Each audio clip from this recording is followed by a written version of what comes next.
بسم اللہ الرحمن الرحیم۔ السلام علیکم ناظرین، شروع کرتے ہیں اللہ تعالیٰ کے پاک نام کے ساتھ۔ ناظرین، آج ہم آپ کو ایک کہانی سناتے ہیں۔ پرانے زمانے میں ملک عدن کے ایک علاقے میں ایک امیر کبیر ذمہ دار رہتا تھا۔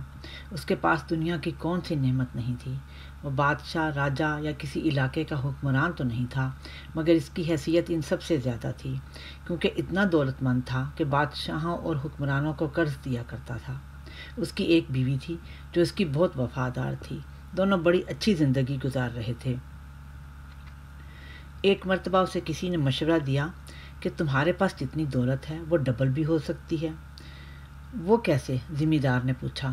وہ ایسے کہ تم ایک اور شادی کر لو، پھر اس کے حصے کی لکشمی بھی تمہارے گھر میں آ جائے گی۔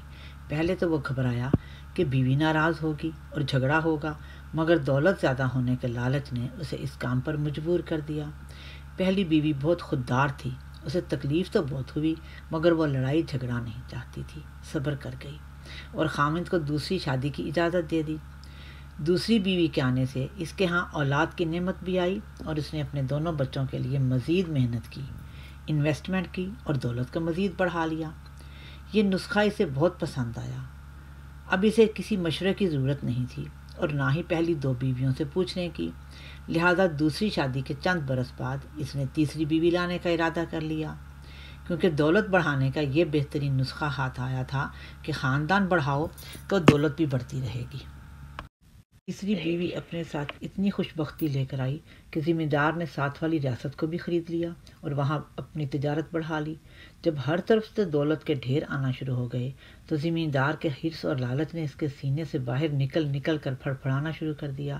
اب اس نے چوتھی بیوی لانے کا ارادہ بھی کر لیا۔ اب اس کا خوف اتر چکا تھا۔ اس مرتبہ بیویوں کا خوف تھا نہ والدین کا۔ اپنی منمانی کرنا چاہتا تھا، لہٰذا جو اس کی مرضی تھی اس نے کر لیا۔ اب کہ اس نے اپنے جیسے ایک امیر آدمی کی خوبصورت بیٹی کے ساتھ شادی رچا لی، جو جہیز میں بھی ہیرے جواہرات لائی تھی اور جس کی آمد سے اس کے خزانے میں دن دگنی اور رات چگنی ترقی ہوتی گئی۔ آہستہ آہستہ وہ پہلی بیوی سے بالکل ہی لا تعلق ہو گیا، کیونکہ پہلی بیوی کو دولت سے کوئی ایسی رغبت نہیں تھی۔ ناظرین، بوڑھے بھی سب نے ہونا ہے اور مرنا بھی ہے، اور یہ والا وقت ذمہ دار پر بھی آنا تھا، سو آ گیا۔ لہذا دولت اور بیویاں جمع کرتے کرتے ایک دن وہ شدید بیمار ہو گیا۔ حکیم نے اسے بتایا کہ یہ بیماری خطرناک ہے۔ اسے بستر مرگ پر پڑے سب سے زیادہ اپنی چوتھی بیوی یاد آتی تھی۔ زمیندار نے اسے اپنے پاس بلایا اور کہا، میں تمہارے بغیر نہیں رہ سکوں گا، کیا تم میرے ساتھ جانا پسند کرو گی زندگی کے آخری سفر پر؟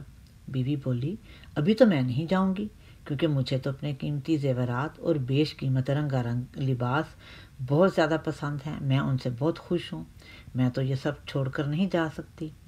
پھر اس نے تیسری بیوی سے پوچھا۔ وہ کہنے لگی، بالکل بھی نہیں، میں اپنی زندگی سے اتنی مطمئن اور خوش ہوں، مجھے جینا بہت پسند ہے۔ اب اس نے گھبرا کر دوسرے نمبر والی بیوی کو بلایا اور انتہائی امید سے اپنی خواہش اس کے آگے رکھ دی۔ اس کا جواب تھا کہ سوری، میں تمہارے ساتھ تو ابھی چلنے والی نہیں، ہاں جب تم فوت ہو جاؤ گے تو میں تمہارا بہت شاندار جنازہ تیار کروں گی، تمہارے تمام دوستوں کو بلاؤں گی، تمہاری ساری فیملی کا استقبال کروں گی اور مہمان نوازی کروں گی، اور ہاں تمہارا عالی شان مقبرہ بھی بنواؤں گی۔ جب وہ یہ سارا پلان اسے بتا رہی تھی تو اس کی سب سے پہلی اور وفادار بیوی دروازے کے اندر آئی اور بولی، زمیندار فکر نہ کرو، میں تمہارے ساتھ ہوں اور ساتھ رہوں گی، کوئی نہ جائے، میں تمہارے ساتھ جاؤں گی۔ اب امیر آدمی بہت پچھتایا۔ اس نے پہلی بیوی کے سامنے تسلیم کیا کہ میں نے تمہارے ساتھ اچھا نہیں کیا، ایک تم ہی تو میری مخلص دوست تھی۔ ناظرین، کہتے ہیں اس کے بعد اس ملک کے کسی دانشور نے اس کے مرنے کے چند سو سال بعد اس کہانی کا ایک اخلاقی تجزیہ یوں کیا کہ ہر کسی کی چار بیویاں یا چار محبتیں ہوتی ہیں۔ چوتھی بیوی ہمارا جسم ہے جسے ہم بناتے، سنوارتے اور سجاتے رہتے ہیں۔ تیسری بیوی ہمارا کیریئر ہے جس کے ساتھ ہم انتھک محنت اور محبت کرتے ہیں۔ دوسری بیوی ہمارا خاندان اور دوست احباب ہوتے ہیں، اور پہلی بیوی ہماری روح ہے جسے ہم سب سے پہلے نظر انداز کر کے دوسری، تیسری اور چوتھی کی طرف چل پڑتے ہیں۔ دانشور نے تجزیہ اس بات پر ختم کیا کہ ہمیں چار بیویاں ضرور رکھنا چاہیے، سب کو برابر کی توجہ ملنی چاہیے، مگر پہلی کا سب سے زیادہ حق ہے، وہی ہمارے ساتھ جائے گی۔ ناظرین، اس پر ہماری کہانی ختم ہوتی ہے۔ اگر آپ کو ہماری کہانی پسند آئی ہو تو پلیز سبسکرائب کریں، لائک کریں، شیئر کریں۔ خدا حافظ۔